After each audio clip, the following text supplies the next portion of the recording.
Hello, good morning, good afternoon, good evening sa lahat. Hello mga kapi, good day. Mag-update ako ngayon sa mga baboy ko kasi ilang araw na hindi ako nakapag-vlog na hindi ko na ipakita yung mga inahing baboy ko. Ngayon uunahin natin si Mara. Siya si Mara. Hello Mara. Tingnan naman kapi si Mara, buntis yan. At saka ito si Clara. Sila yung dalawa, yung bagong nabili namin. At doon yung lalaki si Dingdong. Ito si Myla. Hello Myla. Si Myla nakapalaki na ang tiyan, ang tiyan ni Myla. Yan si Berta. Hello Berta. Si Berta buntis din. Yung tatlo si Gerla, si Dinya, at saka si Sevia.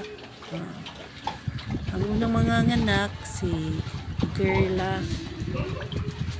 Naghintay na lang kami ng mga ilang linggo, maghanganak na si Gerla.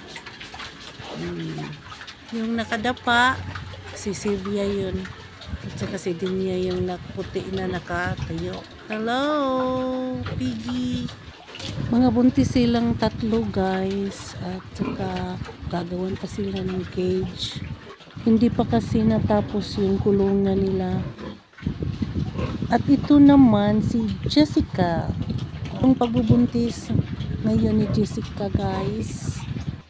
Ayun sila guys, 8 silang lahat guys. At saka dito naman tayo sa ginagawang cage. Sana ma-divide ito ng into 4 kasi 4 yung inahin namin na dapat mailagay dito. Dapat dito mga anak kasi wala silang mga cage. Tingnan nyo guys, malaki-laki pang kulang. Okay guys, this is the only update for today, and paki-follow naman dyan at share at paki-subscribe naman sa YouTube channel ko, Country Vlogzel. Bye!